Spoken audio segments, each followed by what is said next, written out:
बिस्मिल्लाहिर्रहमानिर्रहीम।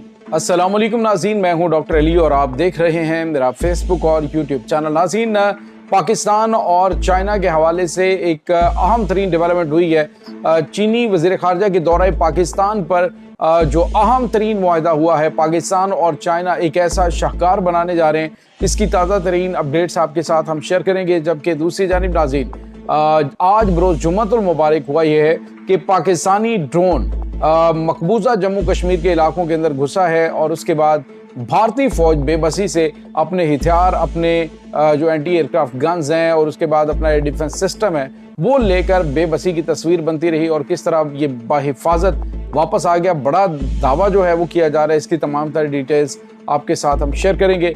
वीडियो की तफसील में जाने से पहले अगर आपने हमारे इस चैनल को सब्सक्राइब नहीं किया हुआ तो आपसे गुजारिश है काइंडली इसको सब्सक्राइब कर लें और बेल आइकन को ज़रूर दबा दें ताकि हमारी आने वाली वीडियो सबसे पहले आप तक पहुंच सकें। नाज़रीन, हम आपके शुक्रगुजार हैं जो आप हमारे वीलॉग्स को देखने के लिए वक्त निकालते हैं और कमेंट सेक्शन में अपनी मोहब्बतों का इजहार भी करते हैं। नाज़रीन, इस वक्त आपको पता है कि पाकिस्तान और चाइना के जो वज़राए ख़ारजा की मुलाकातें हुई हैं। ये नाज़रीन सिर्फ मुलाकात नहीं थी बल्कि इसमें बड़े अहम तरीन मुआहदे भी हुए हैं, बहुत अहम तरीन चीज़ें हुई हैं। ख़ास तौर पे भारत के दौरे के बाद चीनी वज़ीर ख़ारजा का अफ़गानिस्तान और फिर उसके बाद पाकिस्तान में आना और इसी दौरान भारत का अपने जो है वो बैनुल-बर्र-ए-आज़मी मिसाइल का तजर्बा करना, ये इस तरफ इशारा कर रहे जी पाकिस्तान और चाइना कुछ बड़ा करने जा रहे हैं। नाज़रीन, यहाँ पे आपको ये बताते चलें कि इस वक्त पाकिस्तान और चाइना के दरमियान जो अंडरस्टैंडिंग है उसका लेवल ये है कि वो लोग जो ये दावे कर रहे थे और कह रहे थे कि अमेरिका के पाकिस्तान के करीब होने से चाइना दूर हो गया है, सी पैक को ख़तरा पैदा हो गया या ये वो बहुत सारे दावे किए जा रहे हैं। लेकिन नाज़रीन, वो सारे दावे उस वक्त धरे के धरे रह गए कि जब चीन की वज़ारत ख़ारजा की जानिब से पाकिस्तान के लिए स्टेटमेंट जारी की गई कि पाकिस्तान के साथ हमारी दोस्ती, हमारा जो भाईचारा है, जो हमारे स्ट्रेटजिक ताल्लुकात हैं वो पहले से ज़्यादा मजबूत हुए हैं और हमारा एक जो आहनी रिश्ता है वो हमेशा बरकरार रहेगा। तो ये उन अनासर के मुंह पे एक तमाचा भी था।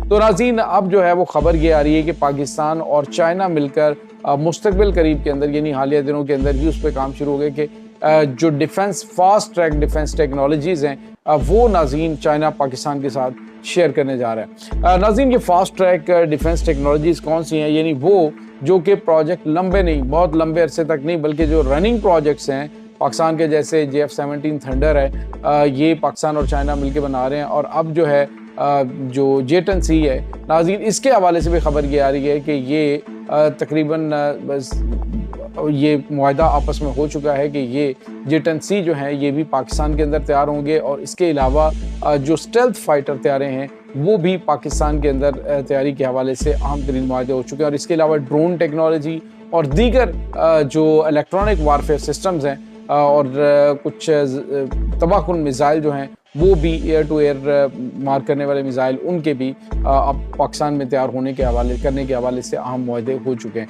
तो नाज़रीन, पाकिस्तान और चाइना कोई नया शाहकार जो है वो क्रिएट करने जा रहे हैं, कुछ नया शाहकार बनाने जा रहे हैं मिलकर। भारत जो है वो इस वक्त नाज़रीन दूसरों पे डिपेंड करता है, कभी अमेरिका के ऊपर, कभी जनाब वो रशिया के ऊपर डिपेंड करता है। लेकिन अपने जो पास इनके टेक्नोलॉजी है वो इस काबिल ही नहीं है कि वो किसी मैदान के अंदर जो है वो सामने लेकर आएँ। अब नाज़रीन, जयशंकर रशिया में खड़ा होकर कह रहे जी कि रशिया के पिछले 4 साल से जो इकोनॉमिक क्राइसिस हैं उनको देखकर हमने फैसला किया है कि हम जो है वो इंडिपेंडेंट हो। और इंडिपेंडेंट होने के लिए नाज़रीन डेफिनेटली कुछ अकल भी होनी चाहिए और उसके बाद आपके पास एक मल्टीपल ऑप्शंस भी होने चाहिए। जब पूरे खित्ते के अंदर आपकी कोशिश हो कि बदअमनी फैली रहे तो खुशहाली कहाँ से आएगी? चाइना ने तो उनको बड़ी ओपन ऑफर की है कि अपने तनाज़ात जो हैं, सरहदी तनाज़ात हैं, उनको हल करते हैं और उसके बाद मिलकर जो है वो आप भी सुख से जिए तो खित्ते के ममालिक भी सुख से जिए। लेकिन नाज़रीन, भारत की सरहद के अंदर ही शरारतबाजी है जो कि उसको चैन से बैठने नहीं देती और ना ही वो चैन से कभी बैठ सकता है। खित्ते के अंदर बदअमनी फैलाना अपनी शरारतों से, दहशतगर्दाना कार्रवाइयों से जो है वो नाज़रीन इन्होंने अपना आप साबित कर दिया है कि ये ऐसा मुल्क है कि जो खित्ते के अब दुनिया के अंदर अमन और सुकून का बायस नहीं बन सकता। नाज़रीन, यहाँ पे आपको ये बताते चलें कि अभी एक और ख़बर आ रही है और वो ख़बर है कि पाकिस्तान के ड्रोन जो हैं वो घुसे हैं डीप इनसाइड आज़ाद जम्मू कश्मीर का जो साथ एरिया है मकबूजा जम्मू कश्मीर के अंदर, मकबूजा जम्मू कश्मीर में पाकिस्तानी ड्रोन्स घुसे हैं। ये भारतीय मीडिया का, भारतीय फ़ौज का दावा है और अहम तरीन इलाकों के ऊपर ये परवास करते रहे, सेंसिटिव इंस्टॉलेशंस के ऊपर, और उसके बाद ये तैयारे जो ड्रोन तैयारे हैं ये पाकिस्तान वापस बाहिफाजत पहुंच गए। तस्वीर जारी की गई है इंडियन मीडिया की जानिब से और उन्होंने कहा जी कि पाकिस्तान के इन तैयारों को गिराने की भारतीय फोर्सेस ने कोशिश की लेकिन उसमें वो नाकाम हुए। डीप इनसाइड वो फ्लाई करते रहे और उसके बाद वो वापस चले गए। तो नाज़रीन, ये इनकी औकात है कि पाकिस्तान की जानिब से भेजा जाने वाला जो ड्रोन है वो पकड़ने की इनके पास सलाहियत नहीं है। आपने देखा होगा कि भारत का कोई ड्रोन पाकिस्तानी इलाकों में दाखिल होता है, फ़िज़ाई हदूद की खिलाफ वर्जी करता है, तो मैक्सिमम जो है वो 1 फरलांग 2 फरलांग वो पाकिस्तानी इलाकों में होता है दाखिल, तो उसको शूट डाउन कर दिया जाता है। इसी तरह से मनामा के अंदर अभी चंद दिन पहले आपको पता है कि हमने आपको खबर दी थी कि भारत का एक ड्रोन जो है वो तबाह किया गया है।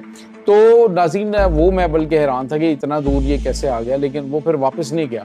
तो भारत की जानिब से जो दावे किए जा रहे हैं जी कि हम ऑपरेशन सिंदूर दोबारा शुरू करने जा रहे हैं, तो पहले तो अपनी कंडीशन देख लो तुम्हारी फौज की कि अगर फर्स्ट पहली बात तो ये है कि पाकिस्तान गैर जिम्मेदारी के सबूत नहीं देता, लेकिन पाकिस्तान से ड्रोन उड़ता है, वो ड्रोन आकर भारत की हसास तनसीबात जहाँ पे उनका एयर डिफेंस भी मौजूद है, तो जनाब रेडार पे नज़र भी आ जाता है कि पाकिस्तान से ड्रोन आया, आके उसने प्रवास की है और वहाँ पे वो उड़ता रहा है। तो कहाँ पे तुम्हारी एंटी एयरक्राफ्ट गन्स हैं, कहाँ पे तुम्हारा एयर डिफेंस सिस्टम है जो एक ड्रोन को नहीं गिरा सका? तो पाकिस्तान के सुपरसोनिक जो तैयारे हैं उनको तुम कैसे गिरा सकोगे? पाकिस्तान के जो स्टेल्थ फाइटर्स हैं उनका तुम मुकाबला क्या कर सकोगे? तो नाज़रीन, भारत की कैपेबिलिटी नहीं है, यानी इनके पास वो सलाहियत ही नहीं है, इनके पास वो अंदर मतलब इस तरह की चीज़ नहीं है कि दुनिया की ज़िंदगी टेक्नोलॉजी का इस्तेमाल करते हुए वो कोई बड़ा कारनामा अंजाम दे सकें। हमेशा कहा करता हूँ, फौज में कहते हैं कि तोप नहीं, तोप के पीछे बैठा हुआ तोपची मैटर करता है कि जो उसको ऑपरेट कर रहा होता है। तो बिल्कुल इसी तरह से राफेल तैयारों के साथ अब फ्रांसीसी पायलट्स ने कल जो स्वीडन के अंदर हुई है नाटो की जो जंगी एक्सरसाइजेज हो रही थी, तो उसमें उन्होंने F-35 को लॉक कर दिया, यानी उसको लॉक करना मार गिराने के मुतरादिफ होता है। कल मैंने आपको बताया, तो जो नाटो की जंगी मशकें उसके अंदर यही राफेल तैयारा जो भारत के पास मौजूद था, इसको उन्होंने अमेरिका की जदीद तरीन टेक्नोलॉजी F-35 जंगी तैयारे को लॉक कर लिया। और भारत जो है ये तो मतलब इसके अंदर बैठे हुए जो पायलट्स हैं उनको अंदाज़ा ही नहीं है कि उनके पास क्या चीज़ मौजूद है। वो कभी कहते हैं वो जो पुराने तैयारे जो हैं पेंट करके दे दिए, वही जो मुहावरा जी नाच ना जांगने आंगन टेढ़ा, तो वही चीज़ है कि जी आता जाता कुछ नहीं है, लेकिन अपने आप को ये कोशिश करते हैं या फिर साबित करने की कोशिश करते हैं हम तो बहुत बड़ी ताकत हैं और दुनिया जो है वो हमारी मोहताज है। इसीलिए अमेरिका की जानिब से इनको मुंह पे तमाचे मारे जा रहे हैं, बावजूद इसके कि उन्होंने कहा जी कि अभी रशियन ऑयल की परचेज़ के ऊपर पाबंदियां लगाने की ज़रूरत नहीं है, लेकिन भारत के ऊपर जो पाबंदियां हैं वो बरकरार रहेंगी। और उन्होंने कहा कि अगर मुज़ाकरात नाकाम हुए तो हम इन्हें मज़ीद पाबंदियों में जकड़ेंगे, क्योंकि ये उनको सबसे ज़्यादा सपोर्ट कर रहे हैं। तो ये नाज़रीन इस वक्त ताज़ा तरीन अपडेट्स चल रही हैं। इस तमाम सूरत हाल के बारे में आपका क्या कहना है? कमेंट सेक्शन में अपने ख्यालात का इजहार ज़रूर कीजिएगा। इंशाल्लाह बहुत जल्द मिलते हैं एक नई वीडियो में, तब तक के लिए अपना बहुत सारा ख्याल रखिएगा। अल्लाह वालिस।